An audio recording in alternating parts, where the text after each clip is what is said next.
Hello. Hello. Good hello sir, good afternoon. Afternoon.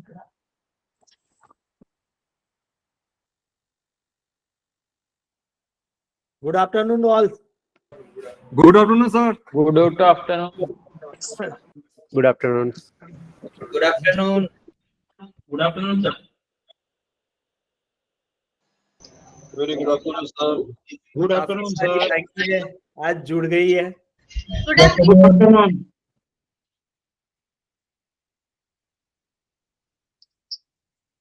Very good afternoon sir. Very good afternoon.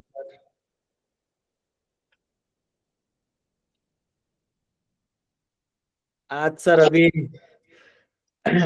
जितनी भी bank जुड़ी है तो पहले तो सबको पता ही है कि आज हम लोग अभी जो रिसेंट अटैक हुआ है इंडियन बैंकिंग सेक्टर में उसी का ही एक लाइव डेमो प्रिवेंटिव कैसे प्रिवेंशन करेंगे वो सब डिस्कशन करने वाले। प्लस ये महीना जो है ना वो सारी बैंकों के लिए हमने देखा है कि ये 30 दिन के अंदर मैक्सिमम साइबर रिलेटेड एक्टिविटी हुई। जैसे माइक्रोसॉफ्ट का हुआ इश्यूज, उसके बाद वो एंटीवायरस का एक इश्यूज पैच में हुआ, अभी रिसेंटली एक बड़े सीबीएस वेंडर की यहाँ हुआ, सप्लाई चेन अटैक्स हुआ जिसकी वजह से एनपीसीआई में काफी सारी सर्विस काफी सारी लोगों की, एक स्विच वेंडर जो है वहां पे भी इफेक्ट आया।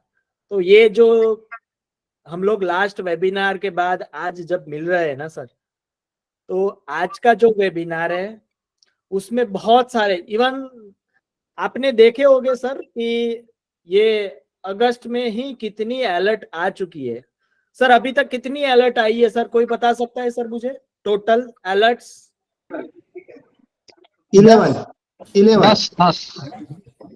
10 सर 11 अलर्ट आ चुकी है। यस 10 अलर्ट आई है। यस 11 अलर्ट आई है सर। कल ही लास्ट अलर्ट आई है 5 अगस्त को। तो अभी तक सबको मेल मिला होगा नहीं मिला होगा। अब आरबीआई ने दक्ष प्लेटफॉर्म जो है उसके अंदर अपलोड करना शुरू किया है, तो मे बी पॉसिबल है कि जो अलर्ट दक्ष में कल नोटिफिकेशन था। क्या सर? दक्ष में कल था नोटिफिकेशन, मेल आ गया है उसका। बराबर है ना सर। तो अभी तक जो भी बैंक अगर दक्ष में ऑन बोर्ड नहीं हुई है तो जरा आप भी सीरियस आप होके आपको करना रवि है। Sir. Yes Ravi sir. Sir, Daksh portal के लिए हमने बहुत बार ट्राई किया है पर हमारा अभी तक अप्रूवल नहीं आ रहा है। पिछले 6-7 महीने से ट्राई चला है हमारा। सर इसका सॉल्यूशन यही ग्रुप में आपको मिलेगा। सर इसमें से कोई बैंक है जिसने रिसेंटली दक्ष प्लेटफॉर्म के अंदर ऑनबोर्ड किया है उनका मेकर चेकर सब डाल के? Sir anyone banks here? Yes sir, received sir. Yes, sir. Sarodaya Bank is done. Done. Adarsh cooperative urban bank done. Okay so sir मैं काम करता हूँ यहाँ पे जो बैंक ने ऑनबोर्ड किया है उमरेठ अर्बन बैंक आपसे बात कर रहा हूँ। अगर हाँ सर, कोई हाँ। बैंक ने अभी रिसेंटली दक्ष प्लेटफॉर्म के अंदर उनका अकाउंट ऑनबोर्डिंग किया है तो उनका नंबर मैं शेयर करता हूँ। आप उनसे एक बार बात करके पूरा कंसल्टिंग कीजिए कैसे हुआ क्या हुआ। तो ओके सर। एक बेनिफिट मिलेगा कि अगर कहीं पे कोई लूपहोल से या कोई कमी अपनी है सबमिशन में या फॉलोअप में, हो सकता है कि XYZ को फॉलोअप करना था आप कर रहे हैं ABC को तो भी अपने को रिजल्ट नहीं मिल रहा है, that is possible.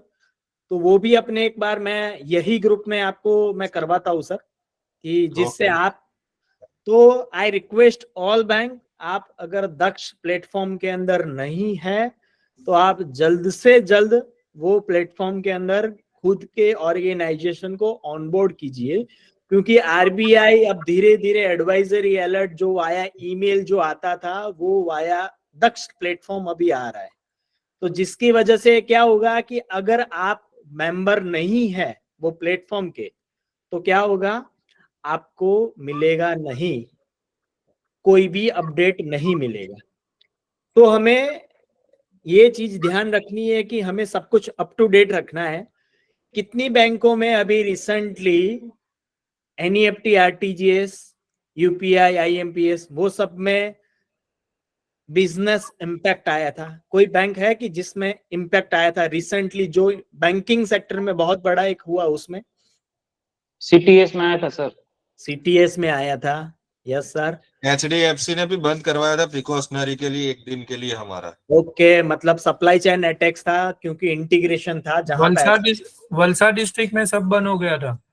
Okay sir, तो एनईएफटी, आरटीजीएस और सीटीएस तीनों बंद हो गए। सीटीएस क्लियरिंग बंद हो गया था। ओके, और सर हमारा कुछ भी बंद नहीं हुआ, सब चालू था हमारा। चलो बढ़िया है सर।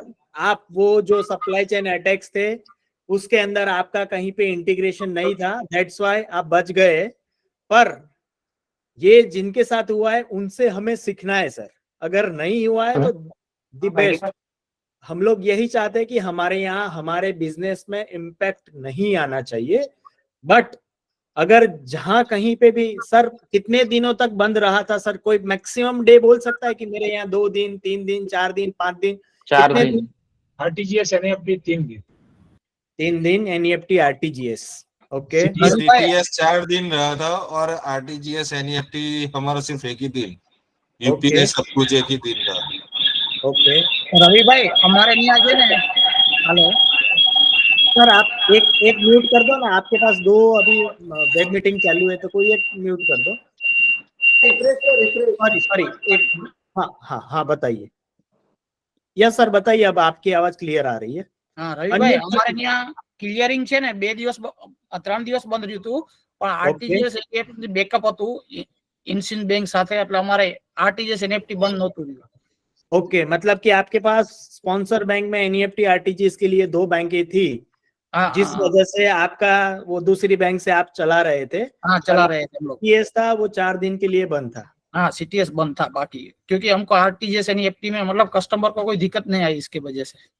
ओके, और हमने सर आने का जाने का रास्ता दोनों अलग कर रखे हैं। मतलब बैंकिंग में एनईएफटी, आरटीजीएस में इनवर्ड किसी और बैंक के साथ है, आउटवर्ड किसी और के साथ है, तो इम्पैक्ट कहीं भी नहीं आया। चलो बढ़िया है सर, पर हमें सीखना है सर। देखो, आप जो कर रहे हैं, हम लोग आपको बेस्ट वीसीसी दे रहे हैं कि सर हमारे यहाँ हम जो बिजनेस करने बैठे उसमें इम्पैक्ट नहीं आना चाहिए।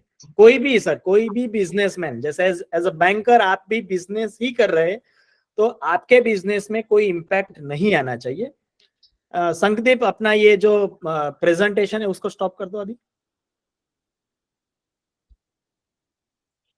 तो जो अपना प्रेजेंटेशन है, सॉरी, अपना जो इम्पैक्ट आया है सारी बैंकों में, तो पहले तो वो इम्पैक्ट से हमें सीखना है सर। मैं ऐसा नहीं बोल रहा हूँ कि जिसको हुआ है उसकी गलती है, ये है, पर हमें कोई भी इंसिडेंट से हमें सीखना है। और वो जो सीखना है वो लाइफ टाइम के लिए सीखना है कि जो बिजनेस है हमारा, उसमें अगर 3 दिन 4 दिन के लिए इम्पैक्ट आता है, वहां पे हमारा काम बंद हो जाता है, तो हम काम कैसे करें? तो खास करके सर अपने ये पॉइंट पे भी डिस्कशन करेंगे कैसे प्रिवेंटिव स्टेप्स लेने। सर, कोई बैंक है जिनका यूपीआई, आईएमपीएस वो भी बंद हो गया था सर?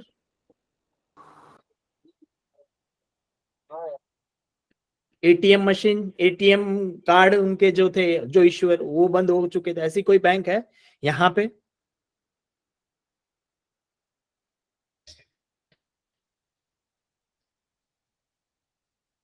ट्रांजैक्शन डिक्लाइन जरूर हुए थे, कुछ नंबर ऑफ ट्रांजैक्शन डिक्लाइन उस दिन ज्यादा था। एटीएम का विड्रॉल किया। Yes, okay sir.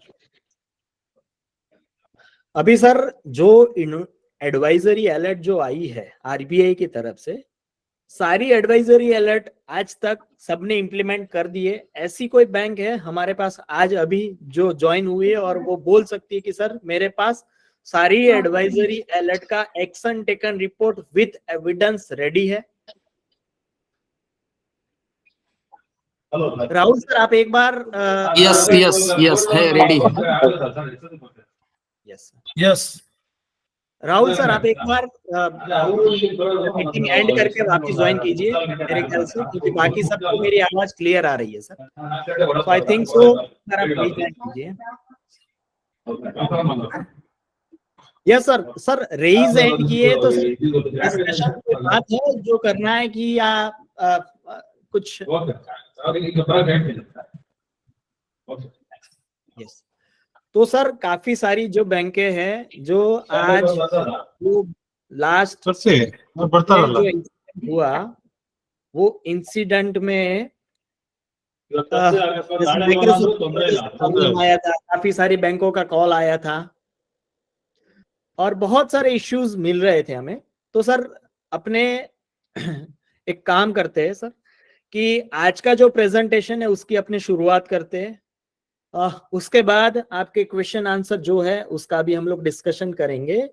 In between sir हम लोग यही चाहते हैं कि अगर कोई बैंक के साथ इम्पैक्ट आया है तो क्या आया है, अगर आप शेयर करेंगे तो हम लोग उस पे प्रिवेंटिव स्टेप्स की बात सारी बैंकों के साथ करेंगे। वी आर द फैमिली, और एक के साथ हुआ है तो वो दूसरे 300 लोगों को सिखा के जाएगा।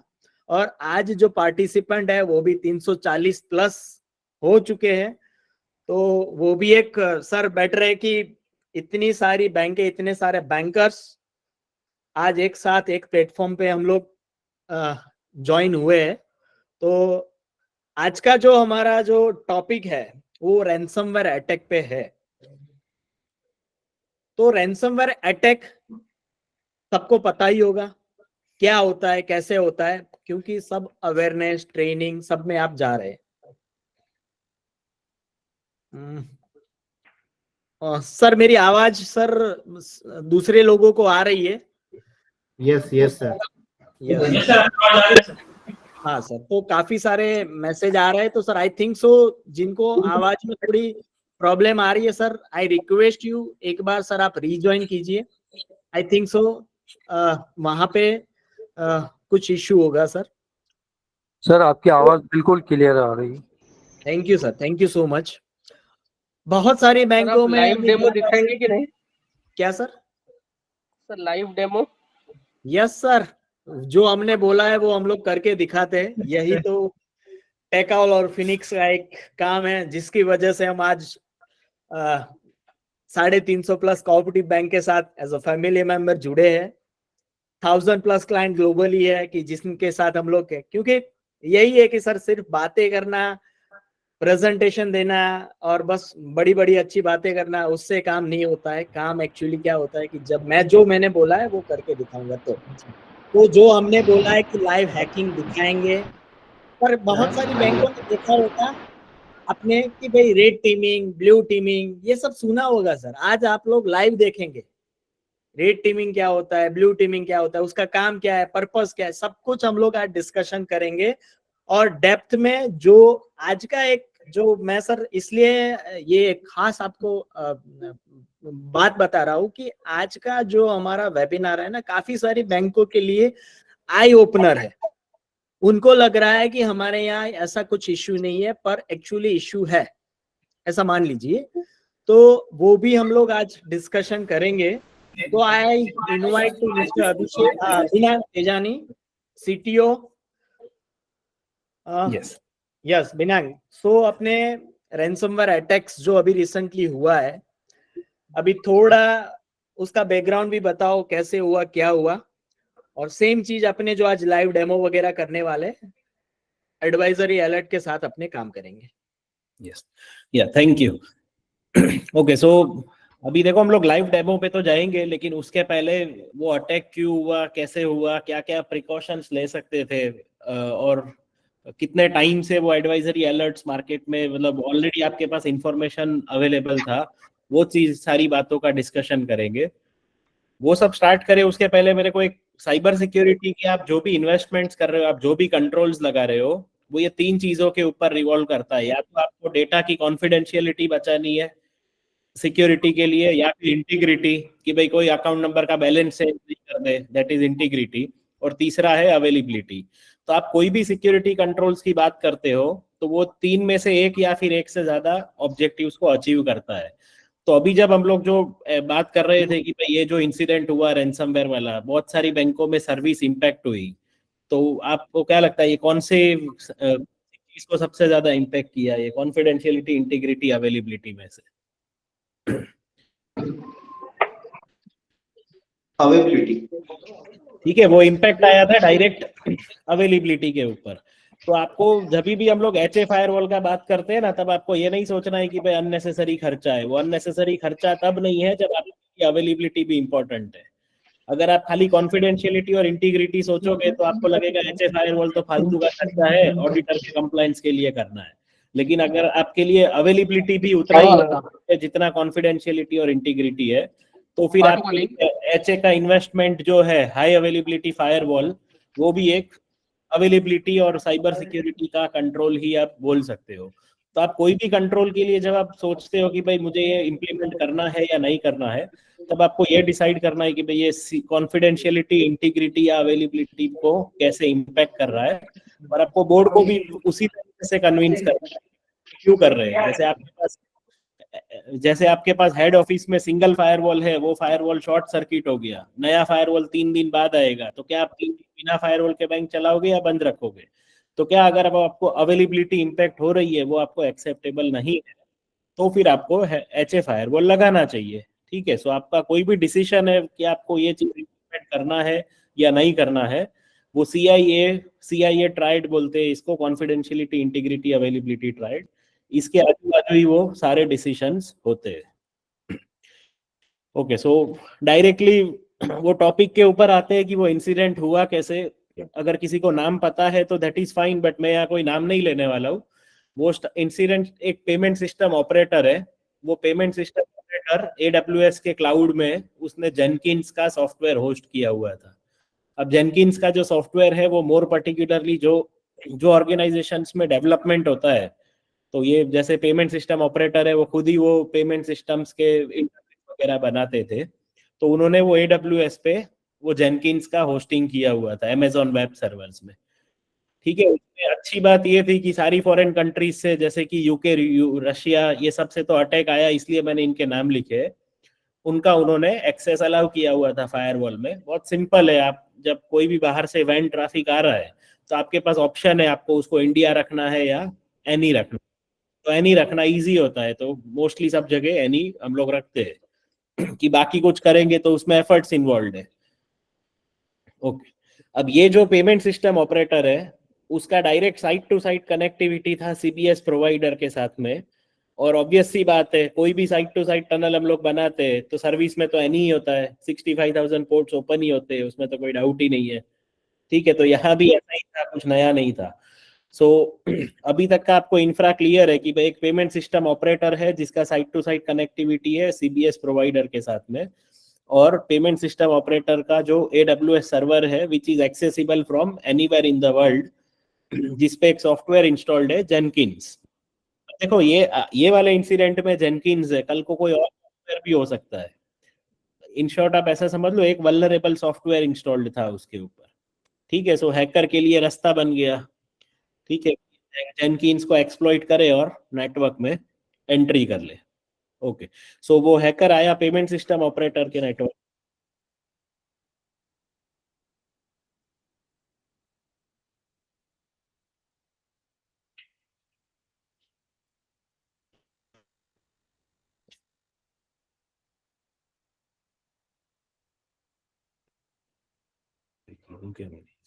सर वॉइस चला गया है आपका। हाँ सर, वो ना स्क्रीन सर। में मैं चेक कर रहा हूँ। ओके, ये स्क्रीन पहले नहीं दिख रहा था। ओके, सो ये पेमेंट सिस्टम ऑपरेटर है, उसके पास AWS का होस्टिंग था, उसका साइट टू साइट कनेक्टिविटी था डायरेक्ट CBS प्रोवाइडर के साथ में। सो हैकर ने एंट्री किया पेमेंट सिस्टम ऑपरेटर के नेटवर्क में, वहां से उसको साइट टू साइट टनल के रास्ते से वो गया CBS प्रोवाइडर के पास, और इस तरीके से वो पूरा अटैक एग्जीक्यूट हुआ।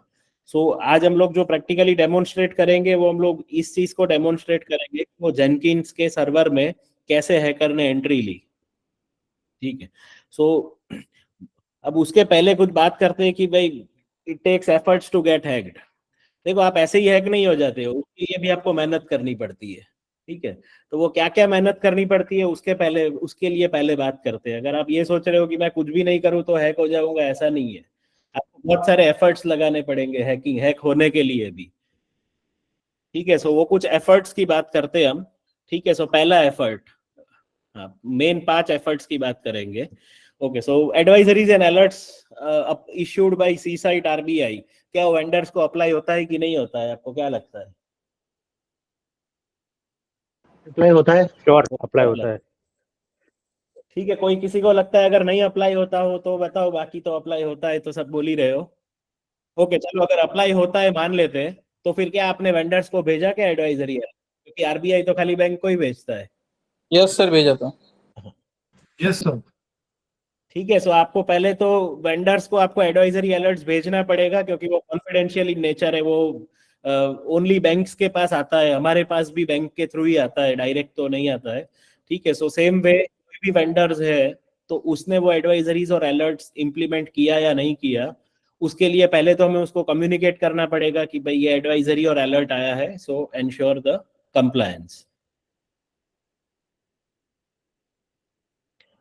अच्छा, रिस्पॉन्सिबल कौन है ट्रैकिंग के लिए? आपने उसको ईमेल कर दिया, अगर उसने काम नहीं किया तो आपका काम हो गया? नहीं,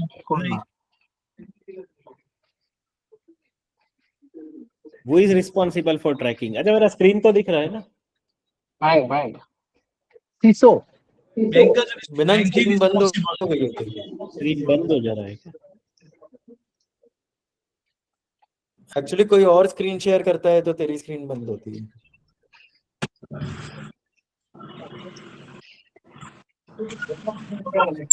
फिनांस सर, आपने टर्मिनल हैक कर लिया उन्होंने। ये महेश, ये इनका वो प्रिविलेज रिमूव कर दो ना, ये शेयर करने का।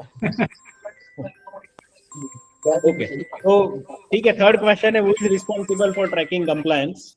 ठीक है, सो आपको पता है कि भाई बैंक ही अल्टीमेटली बैंक इज रिस्पॉन्सिबल, और सीसो या जो भी आप तो चलो रिस्पॉन्सिबल है, उसमें भी अगर अल्टीमेट रिस्पॉन्सिबिलिटी की बात करते हैं तो अगर समझ लो वेंडर के यहाँ भी हैकिंग हो तो अल्टीमेटली रिस्पॉन्सिबल तो बैंक का बोर्ड ऑफ डायरेक्टर्स ही है again.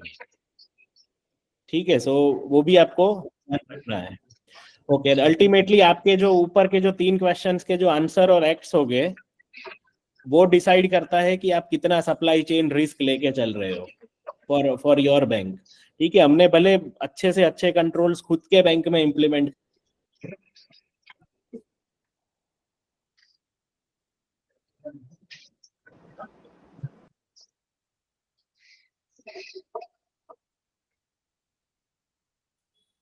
Hello no voice sir, आपकी वॉइस कॉपी चली गई। सर। फिनांस सर, वॉइस नहीं आ रही है।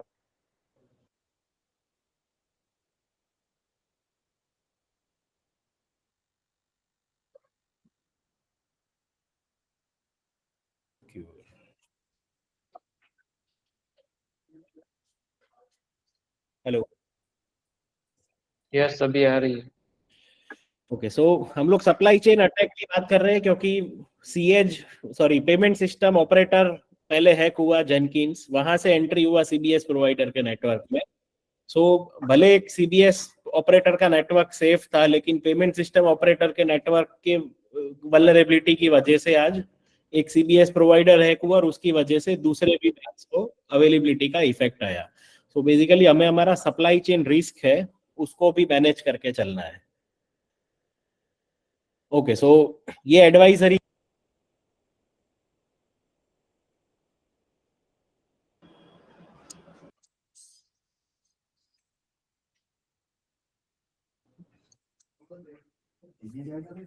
No voice again.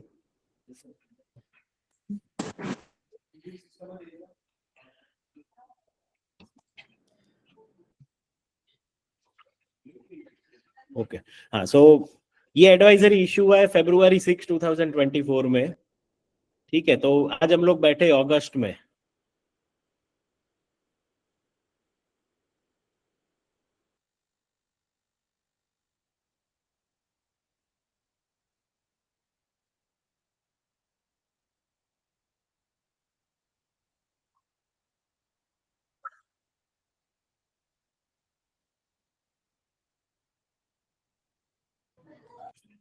अरे महेश, एक बार परमिशन चेंज करना ना।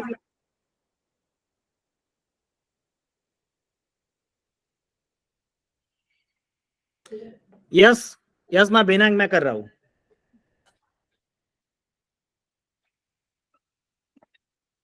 ओके ठीक है। सो ये अलर्ट इशू हुआ है फेब में, आज हम लोग अगस्त में बैठे हैं। सो आपने इसके ऊपर एक्शन तो ले ही लिया होगा।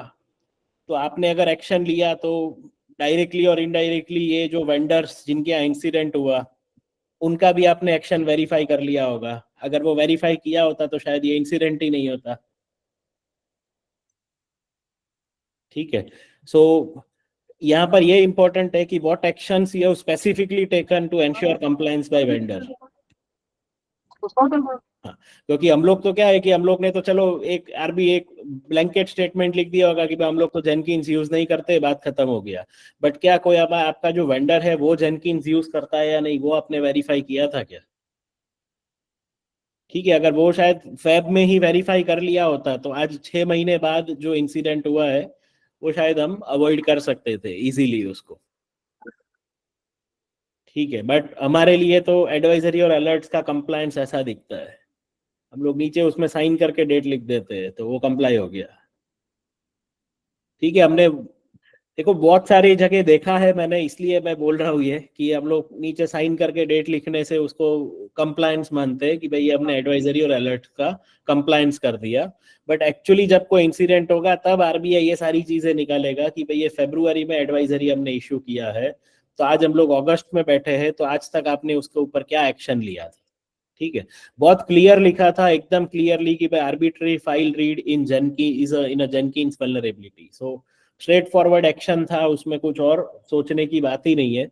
जेनकिंस ने भी उसकी वेबसाइट पे इसका पैच रिलीज कर दिया था। वो पैच जो जेनकिंस का सॉफ्टवेयर यूज कर रहा है उसको देख के उसको पैच करना था, बट वो भी उसने नहीं किया। ठीक है, सो हम लोग एफर्ट्स को समराइज करते हैं। पहला एफर्ट है यहाँ पर इनसफिशिएंट कंप्लायंस ऑफ अलर्ट 1 2024। ठीक है, मैंने शुरुआत में बोला ना कि आपको एफर्ट्स लगता है हैक होने के लिए भी, ऐसे ही कोई हैक नहीं हो जाता है। सो फर्स्ट पहला प्रॉब्लम है एब्सेंस ऑफ इन्वेंट्री, या शायद आपको पता ही नहीं होगा कि हमारे यहाँ जेनकिंस यूज होता है, वो एक प्रॉब्लम हो सकता है। बिनांग, ये अलर्ट के लिए मैं एक पॉइंट ऐड ऑन करना चाहता हूँ यहाँ पे, सॉरी फॉर इंटरप्शन। मैक्सिमम बैंकों ने सर थोड़ा थोड़ा मैं इसमें बैंकों से इनपुट चाहता हूँ, सॉरी, यही पॉइंट के लिए जैसे अलर्ट जेनकिंस वाला जो अलर्ट आया था वो कितनी बैंकों ने इम्प्लीमेंट किया है, और इम्प्लीमेंटेशन के अंदर ऐसा लिखा है it's not applicable to us because we are not using this software. कितनी बैंकें हैं सर? सही नहीं सकते? हाँ सर, जामनगर महिला बैंक आज आंसर लिखो છે। Okay, me too. और कोई बैंक जो सही में, देखो यहाँ पे हम लोग डिस्कशन के लिए बैठे हैं तो सारी बैंकों से हम लोग वही चाहते हैं कि यार अभी 425 प्लस यूजर भी ज्वाइन हो चुके हैं हमारे वेबिनार के अंदर। Sir cooperative bank of Mehsana limited. Yes, तो सबने क्या लिखा है? We have implemented but this software is not used by our bank, so not applicable to us. Yes, I am right, sir? Yes. Yes, Binang. Now you can start. Yes, कि मुझे सिर्फ बस हमें किसी को नीचा दिखाना ऐसा कुछ नहीं है, पर जो हम लोग गलती कर रहे हैं तो हम लोग कैसे सुधारेंगे उसकी हम लोग बात कर रहे हैं यहाँ पे सर। इसीलिए मैंने जब वेबिनार शुरू हुआ तब बोला it's a eye opener for all the banks. Yes बिना। ठीक है, सो चलो अभी तो हम लोग ये जेनकिंस की बात कर रहे हैं, तो फिर यहाँ पर तो चलो आपने हाफ कंप्लायंस आपकी बैंक का तो कर दिया कि भाई चलो नॉट एप्लीकेबल है, कोई बात नहीं। हमने वेंडर्स का नहीं किया, वेंडर से हमने नहीं लिया, इज डिफरेंट थिंग। लेकिन कोई एडवाइजरीज में क्या होता है कि हमारे पास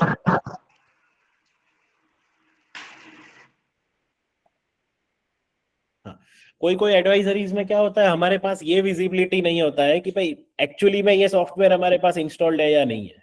ठीक है, इसलिए आरबीआई इतना फोकस कर रहा है कि आपके पास इंस्टॉल्ड सॉफ्टवेयर का इन्वेंटरी होना चाहिए, क्योंकि आप समझ लो कोई भी एडवाइजरीज या इशू, एडवाइजरी अलर्ट इशू होती है उसमें कोई क्रिटिकल है, आपके पास वही विजिबिलिटी नहीं होगा कि भाई ये सॉफ्टवेयर एक्चुअली में बैंक यूज कर रहा है कि नहीं, तो फिर आप उसको कैसे इंप्लीमेंट कर पाओगे। ठीक है, so absence of inventory could be one of the reasons. दूसरा रीजन ये हो सकता है कि इनएडिक्वेट मैन पावर, हमारे पास उतना मैन पावर नहीं है कि हम उसको ट्रैक कर पाए। तो अगर मैन पावर नहीं है तो आप ऐसे इंसिडेंट्स को लेके आप बोर्ड ऑफ डायरेक्टर्स के पास जाओ, वो are ultimately responsible for all this.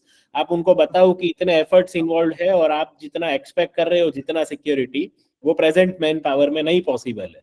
तो आप उनको आपको ये इंसिडेंट्स के बाद ऑब्वियस सी बात है, हर बैंक में मीटिंग हुआ होगा आईटी टीम के साथ, सबको बोला होगा कि भाई वी वांट बेस्ट सिक्योरिटी, अपने ऐसा कुछ नहीं होना चाहिए। लेकिन सिक्योरिटी खाली सिक्योरिटी टूल्स में पैसा डालने से नहीं आती है, उसके लिए साथ में आपको मैन पावर्स भी एडिक्वेट चाहिए। तो अगर मैन पावर भी नहीं है तो ये इंसिडेंट को हाईलाइट करो।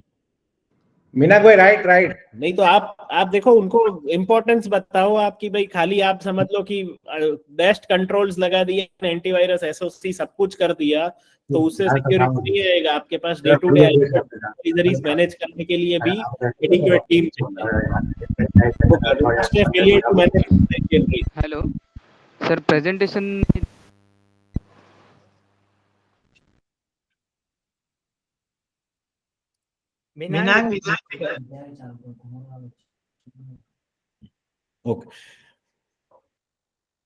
Okay, so third reason is failure to manage supply chain risk. ठीक है, सो अब देखो ये मैंने एफर्ट्स का बाय समराइजेशन किया है, किसी में कोई एप्लीकेबल है, किसी के पास हो सकता है एडिक्वेट इन्वेंट्री है, एडिक्वेट मैन पावर है, बट उन्होंने सप्लाई चेन रिस्क को मैनेज नहीं किया। But point is ineffective compliance with any of the advisories और alerts is one of the efforts that you have to put in। ठीक है, effort 2 की बात करते हैं हम लोग, वो एफर्ट्स की बात कर रहे हैं। मैंने आपको शुरुआत में ही बोला कि to get hacked also you have to put on efforts. ठीक है, सो सेकंड एफर्ट की बात करते हैं। ठीक है, आप बोलोगे हम तो 6 महीने में वीएपीटी करवाते ही है। ठीक है, तो ऐसा मान लो जनवरी में एडवाइजरी आया, आपने दिसंबर में वीएपीटी करवाया, आपका सेकंड राउंड ड्यू था जून में, उसके पहले ही हैक हो गए। ठीक है, तो क्या करेंगे? ठीक है, चलो वो नेसेस में डिटेक्ट भी हो रहा है, वो भी मैंने चेक कर लिया। आइडियली सब most of the auditors Nessus use करते हैं, तो नेसेस में वो वल्नरेबिलिटी डिटेक्ट भी हो रहा है। बट जैसे मैंने आपको सिनारियो बताया कि भाई हमने दिसंबर में मान लो ऑडिट करवाया, और जनवरी 24 जनवरी 25 जनवरी के आसपास ये जेनकिंस ने ये रिलीज कर दिया था सीवी, 6 फेब को आरबीआई का एडवाइजरी आ गया, और जून में आपका सेकंड राउंड ड्यू था वीएपीटी का, उसके पहले ही हैक हो गए, तो क्या करेंगे? ठीक है, सो आपको ये चीज, अगर आप ये सोच रहे हो कि भाई हम लोग पीरियोडिक वीएपीटी करवाते हैं, तो अब टेक्नोलॉजीज बदल गई है, कंट्रोल्स बदल रहे हैं, आपको जो भी करना है रियल टाइम ही करना पड़ेगा। ठीक है, सो रियल टाइम करना है तो उसके लिए है कि मतलब ये सेकंड एफर्ट की understated importance of patch management. ठीक है, कि आपको ऑटोमेटेड पैच मैनेजमेंट टूल की क्या जरूरत है, अगर आप ऐसा सोचते हो तो that is second effort that you are putting in. ठीक है, सो उसमें ये हो सकता है कि over reliance on periodic VAPT, आपको लगता है भाई पीरियोडिक वीएपीटी करवाते ही है, कुछ जरूरत नहीं है हमें और करवाने की। ओके, सेकंड रीजन है automated patching seen as a compliance requirement. हमें लगता है कि भाई तो ओनली कंप्लायंस रिक्वायरमेंट है।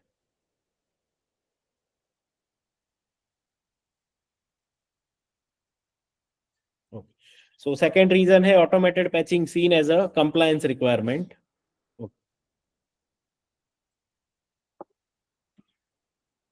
अच्छा, मैं your screen is visible presentation नहीं, बट प्रेजेंटेशन डिले हो रहा है, so I will reopen it again। Okay,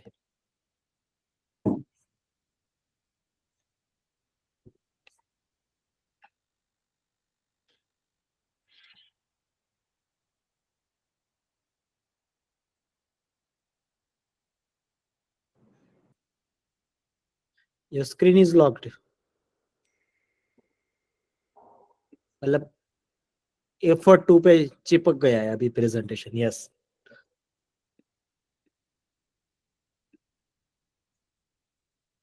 Hariprasad live दिखाएंगे। हमारा जो टेकाउल जीआरसी है, मैक्सिमम बैंक आज जो जुड़ी है वो मैक्सिमम वो हमारा सब्सक्रिप्शन उन्होंने लिया है, और वो यूज कर रहे हैं, तो हम लोग ये सारा प्रेजेंटेशन के बाद उसके लिए भी बात करेंगे सर।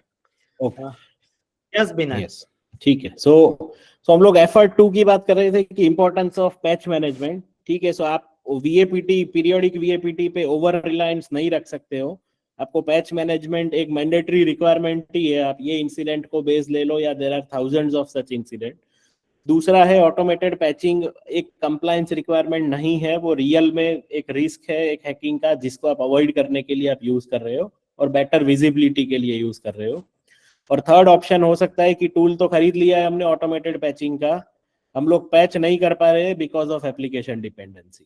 ठीक है, तो वो application dependency is a justifiable reason for business needs, but hacker ये नहीं देखता है कि भाई आपकी बिजनेस डिपेंडेंसी है तो मैं आपको हैक नहीं करूंगा, आप अच्छे इंसान हो।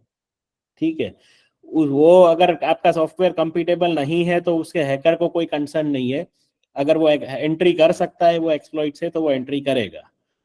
तो टूल होने के बाद भी अगर आपके हाथ बंधे हुए हैं, so that could be one of the reasons जो हम लोग एफर्ट 2 में उसको क्लासिफाई कर सकते हैं।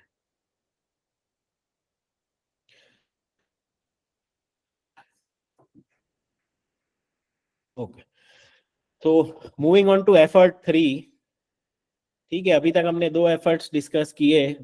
वो वापस बता दूं, ये वो एफर्ट्स है जो आपको लगाने पड़ेंगे हैक होने के लिए, वरना आप हैक नहीं होने वाले हो। ओके, आप ये सोच सकते हो कि मैं मेरा पीसी किसी को नहीं दूंगा तो कौन हैक करेगा मेरे को, बराबर ना। आप मेरा पीसी का एक्सेस दोगे तो ना, बोले मैं किसी को रिमोट भी नहीं दूंगा, किसी को सिस्टम पे बैठने भी नहीं दूंगा, तो हैक कौन करेगा मेरी सिस्टम को।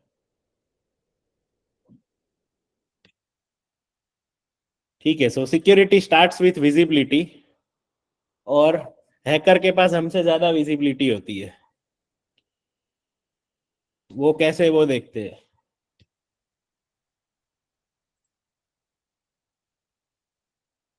ओके, सो कुछ 60,000 डिवाइसेस, ये मैंने कल ही स्नैपशॉट लिया है। कुछ 60,000 डिवाइसेस राउंड द वर्ल्ड ऐसे है जहां पर ये जेनकिंस का वल्नरेबिलिटी अभी भी प्रेजेंट है। हैक करने के लिए बस 2 मिनट लगेगा ये सिस्टम्स में एंट्री करने के लिए। ठीक है, तो हैकर के पास ये जो मैं फोटो बता रहा हूँ वो लेवल का विजिबिलिटी होता है। अब ये जो 60,000 डिवाइसेस है, उसमें से अगर आप खाली इंडिया की बात करो तो इंडिया में भी कुछ 3,000 से ज्यादा ऐसे डिवाइसेस है जेनकिंस के वल्नरेबल डिवाइस, जो अभी भी वल्नरेबल है और अवेलेबल ऑन वेब है, कि भाई कोई भी उस पर आके अटैक कर सकता है। तो ये लेवल का विजिबिलिटी जब हैकर के पास है तो आपके पास भी होना चाहिए ना। ठीक है, तो भले आप आपका पीसी का एक्सेस दो या नहीं दो, वो बाहर बैठे बैठे देख रहा है उसके पास क्या करना है, क्या अटैक के चांसेस है, तो ये लेवल का विजिबिलिटी आपके पास होना चाहिए। आपके पास ये विजिबिलिटी आपके ऑर्गेनाइजेशन का, ये तो हैकर का व्यू है, आपकी ऑर्गेनाइजेशन का व्यू है आपके पास ऐसा। अपने को ऐसा हैकर वाला पूरा मैप नहीं चाहिए कि कहाँ कहाँ अटैक हो सकता है, अपने को हमारे ऑर्गेनाइजेशन, खुद की ऑर्गेनाइजेशन का देखना है। Yes, Binang, many banks having a attack surface management subscription from us. लेकिन वो जानना था उनको पता है कि नहीं। Repeat.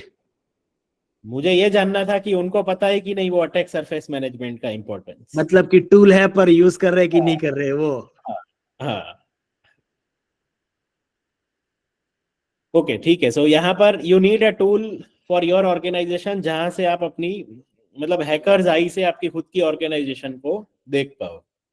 ठीक है, सो वो टूल हो गया अटैक सरफेस मैनेजमेंट का टूल, कि जिससे आपको वो रियल टाइम विजिबिलिटी मिले कि भाई आपका ऑर्गेनाइजेशन बाहर से कैसा दिख रहा है, या मोर स्पेसिफिकली हैकर्स की आंखों से कैसा दिख रहा है। ठीक है, तो वो जो आईपी हैक हुआ था, मतलब जो जेनकिंस की हम लोग बात कर रहे हैं, वो बाहर से कैसा दिख रहा था उसका मैं ये फोटोज शेयर किया है।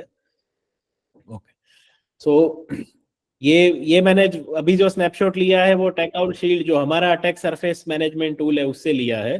बट देखो, टूल से फर्क नहीं पड़ता है, आप कोई भी attack surface management tool use करो, दैट इज द गोल। आप कोई भी XYZ टूल भी यूज करोगे अटैक सरफेस मैनेजमेंट का, उस पे आपको ये विजिबिलिटी होना चाहिए कि आपके कौन से पब्लिक आईपीज पे क्या सीवीज है और उसकी क्या इम्पैक्ट हो सकती है। ठीक है, तो ये मैंने यहाँ एक स्नैपशॉट रखे है दो कि भाई ये एक पब्लिक आईपी है जिसपे एक सीवी है जो हम लोग डिस्कस कर रहे हैं और वो सीवी का डिटेल्स है। सो जेनकिंस का जो वर्जन है विच वाज अर्लियर देन ये 2.441 उस पे ये इम्पैक्टेड है।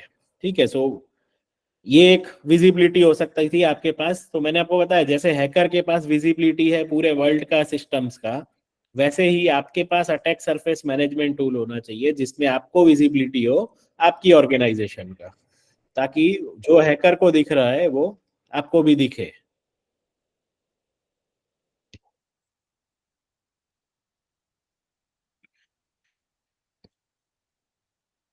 ओके, सो अटैक सरफेस मैनेजमेंट वो एक थर्ड एफर्ट हो सकता है। अब उसमें दो रीजंस हो सकते हैं, एक तो not having attack surface management tool, वो एक रीजन हो सकता है। दूसरा अटैक सरफेस मैनेजमेंट टूल तो ले लिया लेकिन वो तो हमने कंप्लायंस के लिए लिया है, उसको कोई लॉगिन करके कोई चेक नहीं करता है उसमें कोई अलर्ट आया कि नहीं आया। ठीक है, सो आपके पास टूल है, आपके पास विजिबिलिटी है, लेकिन अगर आप उस पर एफर्ट्स नहीं लगा रहे हो कि भाई चलो उसमें कोई सीवी मेरे को दिखा रहा है तो मैं उसको प्रायोरिटाइज करके एक्शन लूं, then it is equivalent to not having a tool in place। ठीक है, तो ये आपने एक और एफर्ट लगाया टू गेट हैक्ड। ठीक है, सो नेक्स्ट एफर्ट की बात करते हैं, एफर्ट 4।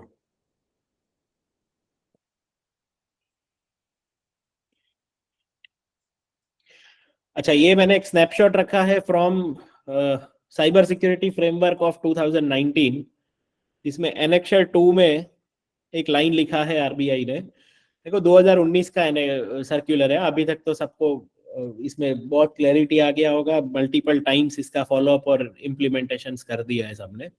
ओके, सो इसमें एक पैरा हाईलाइट किया है जो है कि भाई बाउंड्री लेयर आपका जो है वो मल्टी लेयर्ड होना चाहिए, आपके पास फायरवॉल होनी चाहिए, डीएमजेड होनी चाहिए, आईडीएस और आईपीएस सिस्टम्स होनी चाहिए। ओके, अब ये लाइन का अगर मैं रियल इम्प्लीमेंटेशन देखने जाऊँ ना तो उनका एक्सपेक्टेशन है मल्टी लेयर्ड। ठीक है, मल्टी लेयर्ड मतलब एक से ज्यादा लेयर होना। अब हम लोग इसको कंप्लाई कैसे करते हैं या हम लोग एक्सेप्ट भी करते हैं एज एन ऑडिटर, बिकॉज ज्यादा कोई बात में फिर डिबेट करके ऐसा होगा कि भाई सब जगह यही चल रहा है, हमने भी यही किया है और आरबीआई यही एक्सेप्ट कर रहा है, तो फिर आप क्यों उतना उसको खींच रहे हो। तो हमने वो एक्सेप्ट भी किया है, वो भी मैं आपको बता रहा हूँ, ऐसा नहीं है। बट एक्चुअली इसका इम्प्लीमेंटेशन की अगर हम बात करते हैं तो एक्सपेक्टेशन है मल्टी लेयर्ड की, और मल्टी लेयर्ड का मतलब ये होता है कि आपका फायरवॉल सेपरेट होना चाहिए, प्रॉक्सीज सेपरेट होना चाहिए, मतलब प्रॉक्सी फायरवॉल, डीएमजेड नेटवर्क्स है वो तो ठीक है, और आईडीएस आईपीएस सॉल्यूशन सेपरेट होना चाहिए। अब हम इसको इम्प्लीमेंट कैसे करते हैं प्रैक्टिकली उसकी बात करते हैं। बोले हमने हमारे फायरवॉल में आईडीएस आईपीएस का फीचर है इसलिए कंप्लाई हो गया। ठीक है, चलो हो गया कंप्लाइड, अग्रीड, लेकिन वो मल्टी लेयर्ड नहीं हुआ, उसको आप मल्टी लेयर्ड नहीं बोल सकते हो, वो तो सिंगल लेयर कंप्लायंस हुआ।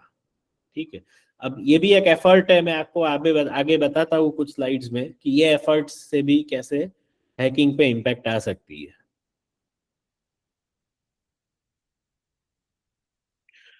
ओके, तो पहले तो वो केस की बात करते हैं जब आपने समझ लो फायरवॉल में कुछ पॉलिसीज बनाई है और कुछ पॉलिसीज में आपने क्या किया, एप्लीकेशन कंट्रोल एक्टिवेट किया होगा, कुछ में आईपीएस एक्टिवेट किया होगा और कुछ में एक्टिवेट नहीं किया होगा। ठीक है, तो पहले तो आपको ये देखना है कि भाई आप जो फायरवॉल का जब रूल रिव्यू रिपोर्ट्स जनरेट करते हो तो वो रूल रिव्यू रिपोर्ट्स खाली फॉर्मेलिटी के लिए नहीं करते हैं, उसमें हम लोग को यही सब चीजें चेक करनी है कि आपकी फायरवॉल में मान लो 50 पॉलिसीज है तो उसमें से आपने कितनी पॉलिसीज में आईपीएस को एनेबल किया है और कितनी ऐसी पॉलिसीज है जिसमें आईपीएस को एनेबल नहीं किया है। अब मान लीजिए आईपीएस को एनेबल कर भी दिया, लेकिन यहाँ पर मेरे को ये भी डाउट है कि सारी फायरवॉल में ये कैपेबिलिटीज भी होनी चाहिए ना कि ये वाला इंट्रूशन प्रिवेंशन जो जेनकिंस का जो था उसको डिटेक्ट करके रोक पाए।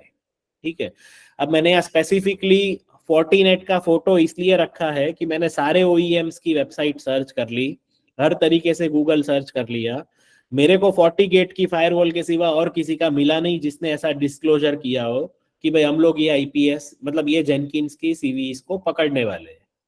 अब देखो बाकी ने हो सकता है उसके पास उतनी टीम नहीं होगी कि ब्लॉग लिखे और वो पकड़ भी लेगा, तो मैं ऐसा नहीं बोल रहा हूँ कि बाकी कोई फायरवॉल नहीं पकड़ने वाला है, लेकिन एक चांसेस है कि नहीं भी पकड़े। ठीक है, सो अगेन यहाँ पर रोल आता है मल्टी लेयर्ड का। अगर आप एक ही ओईएम के ऊपर डिपेंडेंट हो, आप अगर 2 डिफरेंट ओईएम्स को सिक्योरिटी में डिप्लॉय नहीं कर रहे हो, मतलब सिंगल फायरवॉल उसी का आईपीएस यूज कर रहे हो, उसी की सारी सिक्योरिटी, तो फिर यहाँ चांसेस है कि ये आईपीएस डिटेक्ट नहीं भी हो। मतलब वो हैकर ने बाहर से अटैक कर दिया, जेनकिंस को एक्सप्लॉइट कर लिया, लेकिन फायरवॉल उसको नहीं भी पकड़े, chances are very high.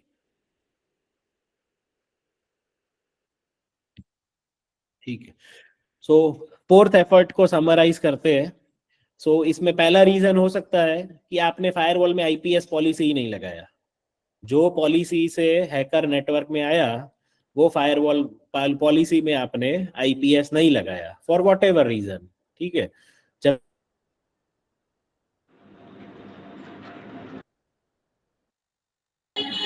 Sir आपका वॉइस चला रहे हैं।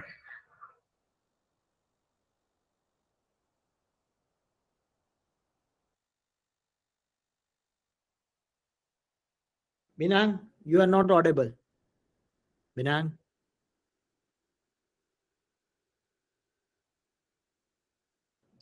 बिनांग, आपकी आवाज नहीं आ रही है।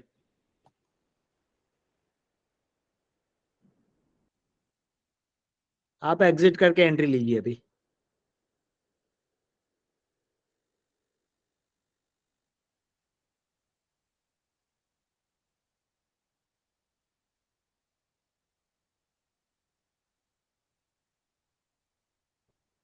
बिनांग,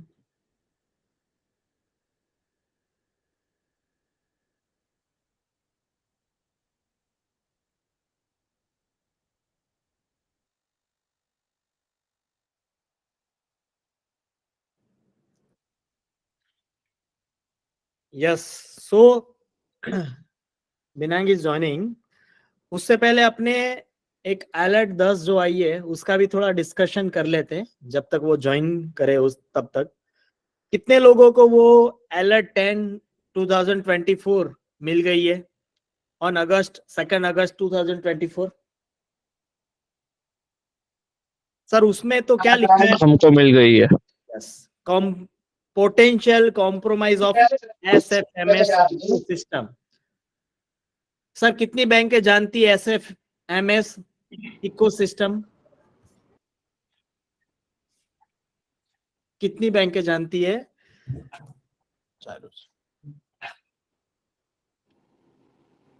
तो एसएफएमएस इकोसिस्टम यानी कि सबसे क्रिटिकल कोई भी बैंक के लिए, वो सर्वर, वो सिस्टम, वो सब कुछ।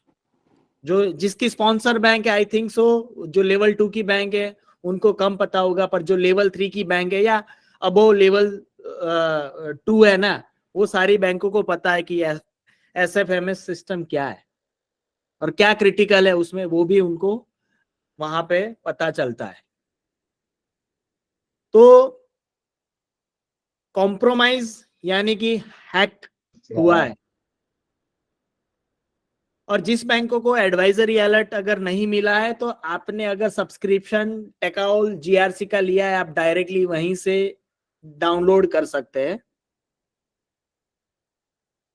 और वहीं से आपको पता चलेगा। Yes Binang, now you can start again.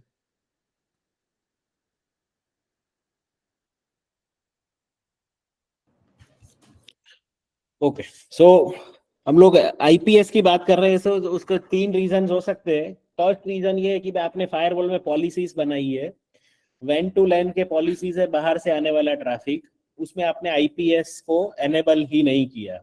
Firewall में आईपीएस के फीचर्स तो आते ही है, लेकिन आपने वो फीचर को पर्टिकुलर पॉलिसी के लिए एनेबल नहीं किया। ठीक है, तो यही रीजन है आप फायरवॉल का रिव्यू जो पीरियोडिकली करना होता है उसका। लेकिन हमारे लिए रिव्यू क्या होता है कि भाई बोर्ड ऑफ डायरेक्टर्स की मीटिंग में फायरवॉल के रिव्यू रिपोर्ट को प्रिंट करो, नीचे डेट लिखो और मिनिटाइज कर दो। ठीक है, तो वो रिव्यू नहीं होता है, उससे आपको कोई वैल्यू एडिशन नहीं हो रहा है। वो आप खाली बोले ठीक है कंप्लायंस कर रहे हो, लेकिन आपको वैल्यू एडिशन नहीं हो रहा है। अच्छा, नेक्स्ट। हेलो, हाँ बिनांग भाई, હું વિરલ વાત કરું। हाँ बोलो। हिंदी में बात कीजिए सर, तो सबको एंटरटेन होगा, नहीं तो गुजराती में दिक्कत आएगी। Yes, I think English is comfortable for all. ठीक है sir, I will convert to English, let them speak in Hindi. हाँ विरल भाई, okay so sir will take your question at end. आपके यहाँ कोई ऑडियो का इश्यू लग रहा है? हाँ बोलिए ना। हाँ, अभी आईडीएस आईपीएस की बात कर रहे हो ना बिनाम सर, हाँ तो उसमें कई लोग जो वेंडर्स होते हैं फायरवॉल वाले, हाँ वो सिर्फ उन जो लोड ना बढ़ जाए फायरवॉल का, उसलिए सिर्फ क्लाइंट का ही आईडीएस आईपीएस रखते हैं। ठीक है सर। तो हाँ सर देखो, उसमें उसमें क्या होता है, वो प्योरली वेंडर का गलती नहीं है। उसको आप बोलते हो कि भाई सस्ते से सस्ता फायरवॉल चाहिए, तो आपको साइजिंग ही वैसे करके देता है कि जिसमें वो आईडीएस आईपीएस अगर आप एनेबल करोगे तो फायरवॉल खुद ही बैठ जाता है। हाँ इसीलिए सर, तो इसमें हाँ, आईडीएस तो आईपीएस मल्टीपल तरीके से वो होता है। हाँ मतलब मैं वही बोल रहा हूँ। तो उसमें बस कंसर्न ये है कि हम जो फायरवॉल सिलेक्ट करते हैं वो हम लोग उसको सिलेक्शन क्राइटेरियाज हम लोग के उतने फिक्स नहीं है कि भाई मैंडेटरीली आईडीएस आईपीएस चले, वो लेवल का मॉडल दे। हम लोग उसको बोलते हैं फायरवॉल चाहिए, बोले इतने यूजर में चलना चाहिए। तो वो कॉस्ट कटिंग के हिसाब से उसने आपको एक मॉडल सजेस्ट कर दिया जिसमें फिर वो उतने यूजर में चलेगा, लेकिन फिर आप उसमें एवी प्रोफाइल, एसएसएल इंस्पेक्शन, आईपीएस, वो सारे फीचर नहीं एनेबल कर सकते हो। अगर वो एनेबल करोगे तो फायरवॉल स्लो हो जाता है। ठीक है, सो वो सर प्रैक्टिकल कंसर्न्स है, वो आपको भी पता है कि क्या चल रहा है, लेकिन फिर आपको तो कॉल लेना पड़ेगा उसमें क्या करना चाहिए। ओके, सो नेक्स्ट है IPS enabled in firewall policy, but IPS signature not capable of detecting said attack। तो ये भी पॉसिबिलिटी है, इसीलिए हम लोग मल्टी लेयर्ड कंट्रोल्स लगाते हैं। जरूरी नहीं है कि सारी चीजें गेटवे फायरवॉल पकड़ ही ले, तो आपको ये भी एक रिस्क लेके चलना ही पड़ेगा। और थर्ड पॉसिबिलिटी है, आपके पास डेडिकेटेड वेब एप्लीकेशन फायरवॉल नहीं है या फिर डेडिकेटेड आईपीएस सॉल्यूशन नहीं है। ठीक है, अगर आप बाहर से ट्रैफिक अलाउ कर रहे हो, आपने समझ लो अगर ईमेल सर्वर आपके यहाँ होस्ट किया है या फिर आपने कोई वेब एप्लीकेशन आपके यहाँ होस्ट किया है, तो आप पूरी दुनिया का ट्रैफिक को लेके आ रहे हो बैंक के वो सर्वर पे, और फिर अगर आप उसके ऊपर वेब एप्लीकेशन फायरवॉल और आईपीएस जैसे डेडिकेटेड सॉल्यूशंस नहीं लगाए, तो आप एक लेवल ऑफ रिस्क तो लेके चल ही रहे हो, एक सिंगल ओईएम की सिंगल फायरवॉल पे डिपेंडेंट होके। तो वो आपको पता होने चाहिए कि भाई आप एफर्ट लगा रहे हो यहाँ पर हैक होने के लिए। ठीक है, एफर्ट 5 की बात करते हैं।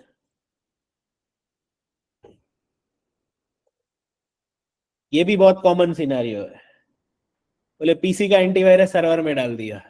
क्यों? क्योंकि एंटीवायरस वाले ने चलता है। यस, ये कॉमन चीज है, और ये ऐसा एक सिनेरियो वेंडर ने, इवन सीबीएस वेंडर ने, क्यों खर्चा बचाने के लिए सर, कि आपका जो सर्वर के लिए अलग एंटीवायरस डालने की जरूरत नहीं है, वो एंड पॉइंट सिक्योरिटी वो डालोगे तो भी चलेगा। तो ये एक दो तरीके से हो रहा है, एक अवेयरनेस नहीं है, दूसरा है कि जो उनको गाइड करने वाले हैं, जो उनको बताने वाले हैं, वो लोग भी एक्सेप्ट करते हैं कि सर ये चलेगा, सारी बैंकें कर रही है, आरबीआई भी एक्सेप्ट कर रही है। तो ये दिक्कत बिना सारी बैंकों में, मैक्सिमम बैंकों में, इवन अभी एक बैंक में तो ऐसा मेरे साथ डिस्कशन हुआ with the CEO and IT team कि उनकी बैंक के अंदर लिनक्स के सर्वर है, और लिनक्स के जो सर्वर है वहां पे एंटीवायरस की जरूरत ही नहीं है, क्योंकि उसमें कोई एक्सी फाइल चलती है। वो ये रवि हम लोग एफर्ट 5 की बात कर रहे हैं, उसमें वो भी इंक्लूडेड है। अब अभी वो नेक्स्ट स्लाइड वही है। हाँ ओके, हाँ ठीक है। सो अगेन देखो, आपने अगर ये डिसीजन लिया है कि भाई पीसी वाला एंटीवायरस है उसको सर्वर में डाल दिया है, तो अगेन आपने कोई एफर्ट लगाया है तब जाके आप हैक हो रहे हो, तो आपको वो सोच के करना है आपके एक्शंस। ठीक है, सो अगर एंटीवायरस की भी बात करते हैं, सो मैंने सारे एंटीवायरस के मतलब हम लोग जो कॉमनली यूज करते हैं सबकी वेबसाइट्स पे सर्च किया। ट्रेंड माइक्रो का एक अकेला वेबसाइट मेरे को मिला जिसमें उन्होंने एक ब्लॉग पब्लिश किया था कि भाई ये जो जेनकिंस का जो सीवी है उसको हम लोग हमारे प्रोडक्ट्स में डिटेक्शन कर रहे हैं। उन्होंने मल्टीपल प्रोडक्ट्स के नाम लिखे थे वहां पर। अगेन मैं कोई प्रोडक्ट को प्रमोट नहीं कर रहा हूँ, दूसरे ने अगर पब्लिश नहीं भी किया तो उसका मतलब ये नहीं है कि वो नहीं पकड़ रहा है। ठीक है, वो उसको उतना मार्केटिंग में इंटरेस्ट नहीं होगा, वो फिर भी पकड़ रहा होगा। बट पॉइंट इज कि भाई आप जरूरी नहीं है कि आप जो भी फायरवॉल या जो भी एंटीवायरस यूज कर रहे हो वो 100% डिटेक्शन कर लेगा। मेरे को खाली गोल वही है उसको हाईलाइट करने का यहाँ पर, ठीक है। और दूसरा, इससे आपको एक वो भी इंपॉर्टेंस समझ में आती है कि भाई एंटीवायरस सिग्नेचर जो है वो अपडेटेड रखना क्यों उतना इंपॉर्टेंट है, कि भाई ऐसा कोई नॉन सीवीज या नॉन एक्सप्लॉइट आया है जो अगर आपने आउटडेटेड एंटीवायरस यूज कर रहे हो तो वो शायद अपडेट ही नहीं होगा, मतलब वो उसको अटैक को डिटेक्ट ही नहीं कर पाएगा, ठीक है। सो एफर्ट 5 को समराइज करते हैं। इनएफिशिएंसीज इन एंटीवायरस, 3 मेजर रीजंस है। पहला है सबसे बड़ा मिसकंसेप्शन कि भाई लिनक्स सिस्टम में थोड़ी एंटीवायरस चाहिए, वो तो विंडोज में चाहिए। हम लोग अभी जो अटैक की बात कर रहे हैं ना, वो अटैक किया था रैंसम एक्स ग्रुप ने। रैंसम एक्स ग्रुप जो है ना वो 2020 से ऐसा बड़े बड़े टारगेट्स ही पकड़ रहा है। उसने 2020 से लेके 2024 तक खाली 50 जैसे रैंसमवेयर अटैक्स किए हैं। तो वो अनलाइक अदर रैंसमवेयर ग्रुप्स जो मिला उसको पकड़ ले वैसा नहीं है, वो बड़े बड़े अटैक्स ही करता है। जैसे कुछ नाम थे, मैंने मेरे लिंक्डइन पे पोस्ट किया था, उसमें से एक नाम था फरारी। तो जैसे फरारी कार्स जो आती है उसको ये रैंसम एक्स ग्रुप ने अटैक किया था, ठीक है। तो वैसे नोन ग्रुप्स थे जिनको वो अटैक करता है। और उसकी खास बात ये है कि उसको विंडोज में मजा नहीं आता है, वो लिनक्स पे ही अटैक करता है, ठीक है। तो ये वाला जो अटैक हुआ था ना वो भी लिनक्स के सर्वर पे ही हुआ है, वो भी मैं आपको बता दूं। तो अगर आपको ये लगता है कि भाई लिनक्स में एंटीवायरस नहीं चाहिए तो फिर तो वो रैंसम एक्स ग्रुप आपके लिए आई ओपनर है। अगर आप रैंसम एक्स ग्रुप की हिस्ट्री स्टडी करोगे तो उसने 50 जैसे रैंसमवेयर अटैक किए और सारे के सारे लिनक्स में किए, एक भी विंडोज में नहीं है, ठीक है। सो ये मिसकंसेप्शन तो आप हटा ही दो कि भाई लिनक्स में एंटीवायरस नहीं चाहिए, कि उसमें कोई अटैक नहीं होता है, ओके। दूसरा है पीसी का एंटीवायरस सर्वर में डाल दिया, वो एक एफर्ट आपने डाला। तीसरा है कि भाई चलो एंटीवायरस में वो इमर्जिंग थ्रेट है और डिटेक्ट नहीं हुआ, अगेन इसकी पॉसिबिलिटी है, ठीक है। सो ये जब सारे एफर्ट्स हम कंबाइन करते हैं, ओके, तो ये इतने एफर्ट्स डालने के बाद 6 महीना लगाने के बाद जाके ये फाइनली ये इंसिडेंट हुआ। सो जिसका ये समराइज किया हुआ है टाइमलाइन है, 24 जनवरी को जेनकिंस ने पब्लिश किया कि there is a CV which requires a patch. Jenkins ने उसका पैच रिलीज कर दिया। आप मानोगे नहीं, अगर आप 24 जनवरी के बाद अगर जेनकिंस यूज कर रहे हो ना, तो आपको वेब कंसोल में लॉगिन करते हो ना तो रेड कलर का बड़ा सा एरर आता है कि भाई अपडेट इमीडिएटली, ये वल्नरेबल वर्जन है, आपको अपडेट की जरूरत है। वो भी एक एफर्ट हो गया, वो तो मैंने यहाँ लिखा ही नहीं। 6 फेब को आरबीआई ने एडवाइजरी इश्यू किया कि भाई आप जेनकिंस यूज कर रहे हो उसको पैच करो, चलो कोई बात नहीं, वो भी इग्नोर कर दिया। जुलाई 26 को मेमन आ गए, जेनकिंस को एक्सप्लॉइट करके एडब्ल्यूएस सर्वर में उन्होंने एंट्री किया एक पेमेंट सिस्टम सर्विस प्रोवाइडर के यहाँ पर। 27 जुलाई को site to site VPN tunnel का यूज करके उसने एंट्री किया सीबीएस नेटवर्क के एनवायरमेंट में, ठीक है। सो ये एक टाइमलाइन है जो इंसिडेंट हुआ उसका। आगे के इंसिडेंट को आगे मतलब ये इसके बाद क्या हुआ वो तो आप मेरे से बेटर जानते हो, आप लोग वहां बैठे थे बैंक में इसलिए, ठीक है। So hello, yes sir, good afternoon, this is Ramachandran from IDU bank. Good afternoon.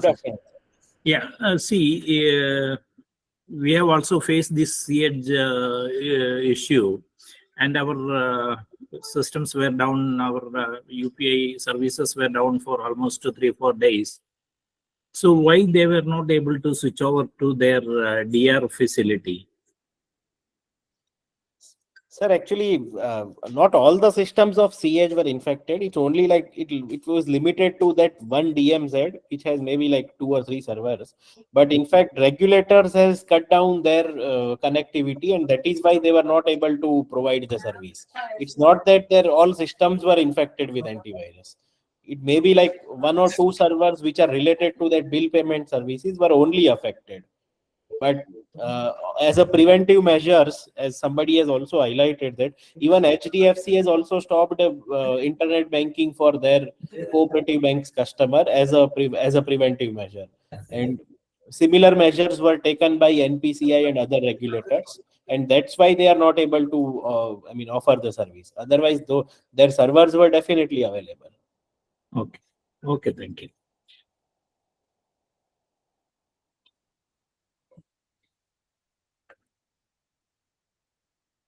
Anyone else? Sir raise and 4 लोगों के है, तो कोई क्वेश्चन है?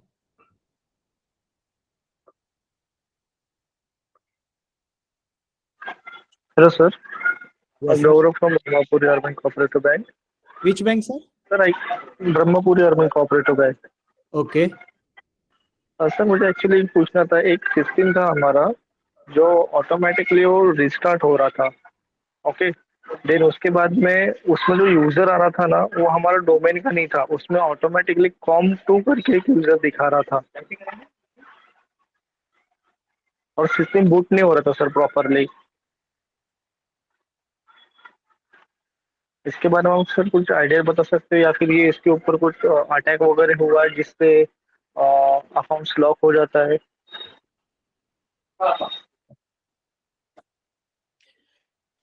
ठीक है सर। सो वो अभी क्या है, थोड़ा टॉपिक मतलब आउट ऑफ द कॉन्टेक्स्ट है, बट हम लोग आफ्टर ये मीटिंग हम लोग उसको कनेक्ट करेंगे, आपको डेफिनेटली अपने 1-to-1 बात करेंगे उसके ऊपर।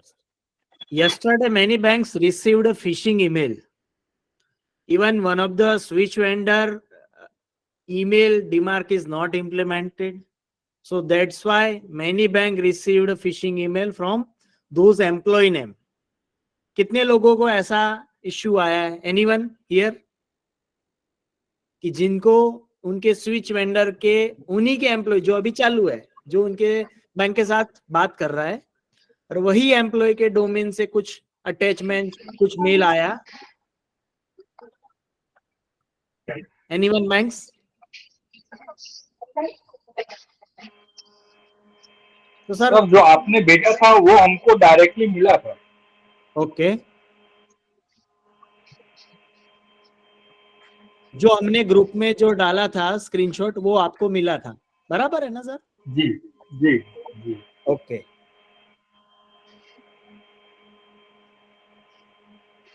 तो मैनी बैंक्स इवन सर वहां पे तो सर्टिन और आरबीआई के नाम से भी ऐसे अटैचमेंट वाले मेल गए, तो काफी सारी बैंकों ने वो डाउनलोड किया। अगर सर गलती से भी हो गया है तो वो जार फाइल थी, वो 100% मालवेयर ही है। अगर आज आपको पता चला है कि गलती से आपके कोई यूजर ने वो अटैचमेंट ओपन कर लिया था, डाउनलोड कर लिया था, उसको रन कर लिया था, तो प्लीज टेक एक्शन फास्ट, क्योंकि वो 100% आपको विद इन अ मंथ एक एडवाइजरी अलर्ट मिल जाएगी सेम अटैचमेंट के नाम के हिसाब से। उसका हैज वैल्यू अगर चाहिए तो वो भी मैं शेयर कर देता हूँ, मेरे पास तो सब कुछ है, उसका हैज वैल्यू भी है, SH56 है, सब कुछ है। तो कल many bank received same email, उनके नाम से, मतलब एक कोई DCCB बैंक का डोमेन था, आई थिंक सो, और सबको अटैचमेंट उनके नाम से मिली थी। लाइक जैसे DCCB बैंक है तो DCCB_NEFT.txt.zar नाम से जो अटैचमेंट आया था, तो सब लोगों ने डाउनलोड किया, हो सकता है क्योंकि NEFT RTGS रिलेटेड था। तो प्लीज टेक एक्शन कि अगर आपके कोई यूजर ने वो डाउनलोड कर लिया है, ओपन कर लिया है, ज्वाइन के लिए 100% करना चाहिए सर। सर कितनी बैंकों ने ईमेल गेटवे सिक्योरिटी अभी तक नहीं लगाई है सर? ईमेल गेटवे सिक्योरिटी पहले तो कितनी बैंकें हैं जिनको पता है ईमेल गेटवे सिक्योरिटी? सर वहां से शुरुआत करते हैं सर। ईमेल गेटवे सिक्योरिटी कितनी बैंकों को पता है सर? रवि भाई, यस जामनगर महिला बैंक से। हाँ सर पता है, पर लगवाई नहीं है। ओके। और कोई बैंक जिसने ईमेल गेटवे सिक्योरिटी उनके यहाँ इंस्टॉल करी है? हाँ रवि भाई। हाँ जी, हमारे वहाँ पे है भुजवर्गन बैंक से। ईमेल गेटवे सिक्योरिटी आइडिया है, बट ईमेल गेटवे सिक्योरिटी नहीं, ईमेल सिक्योरिटी हम लोगों ने अडॉप्ट कर ली है। ईमेल सिक्योरिटी यानी कि सर आपने इन हाउस कुछ एग्जैक्टली। ओके। हाँ हमने मतलब डोमेन, हमारे डोमेन के ऊपर ईमेल गेटवे सिक्योरिटी नहीं रखी है, क्योंकि उसको थोड़ा मतलब कोइंसिडेंसेस, मतलब डिफरेंट इश्यूज जो आरबीआई के मेल्स एंड वो सब ब्लॉक कर देते थे, उसके लिए हमने ईमेल गेटवे नहीं, ईमेल सिक्योरिटी हमने अडॉप्ट करी है। So many thanks. Yes sir. Actually हमने वो ईमेल गेटवे सिक्योरिटी के बारे में तो हमें पता नहीं है, बट हमने वो जो डोमेन पे जो एडवाइजरी के हिसाब से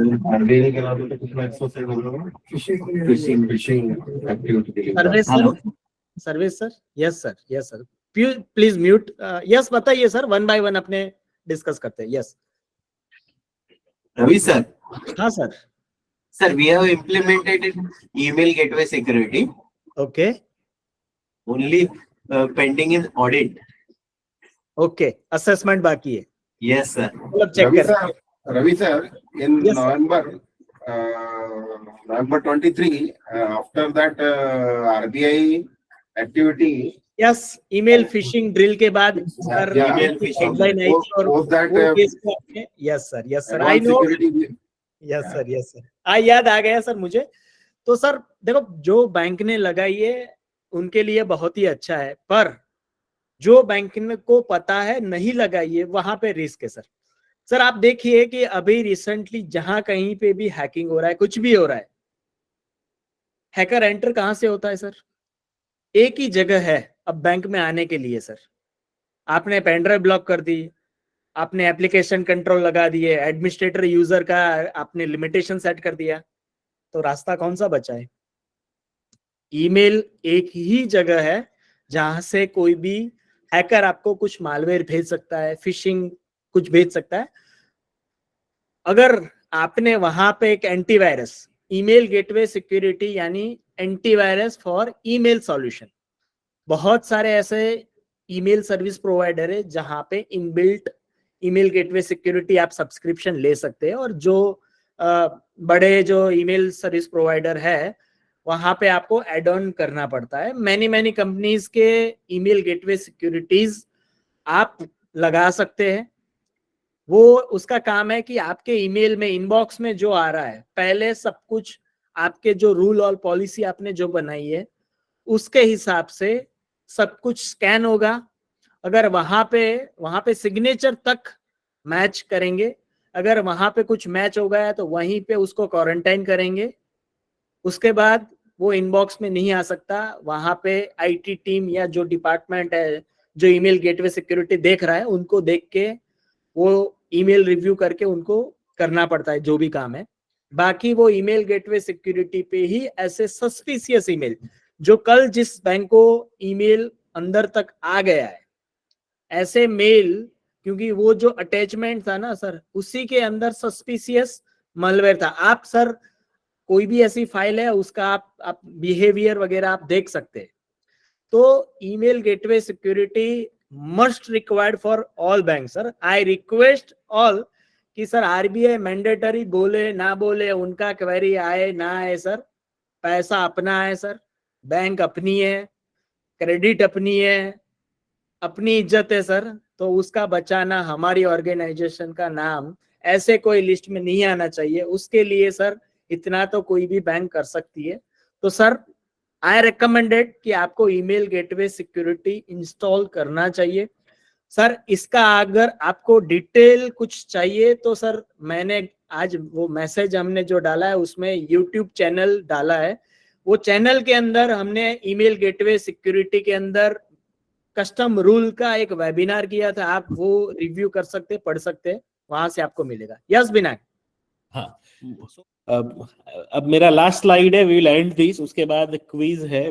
already we are running out of time. So to summarise this, आप हैकर के अगेंस्ट कुछ केस नहीं कर सकते हो ऐसा बोल के कि भाई मेरे पास बजट नहीं था इसलिए मैंने ये सिक्योरिटी नहीं लगाया और तू हैक कर गया, तो वो तो चीटिंग हो गया. आप उसको ये भी नहीं बोल सकते हो कि ये लेवल 3 की बैंक, मैं लेवल 2 का बैंक हूँ, लेवल 3 का कंट्रोल नहीं लगा हुआ और उसकी वजह से तो घुस गया, ये भी चीटिंग हो गया.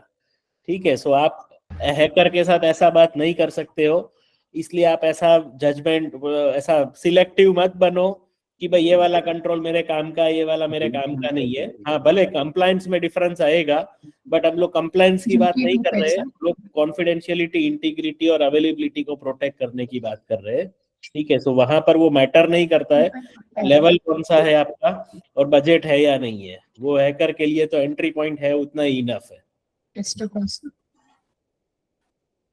ओके, और लास्टली हमने आज तक इतनी अवेयरनेस ट्रेनिंग्स की होगी, आप लोग भी सोशल इंजीनियरिंग के ऊपर अवेयर कर रहे हो, उसके बाद भी कल वापस से financial frauds through social engineering का आरबीआई ने नया अलर्ट इश्यू किया है। अलर्ट किया है, that means these attacks are still on rise.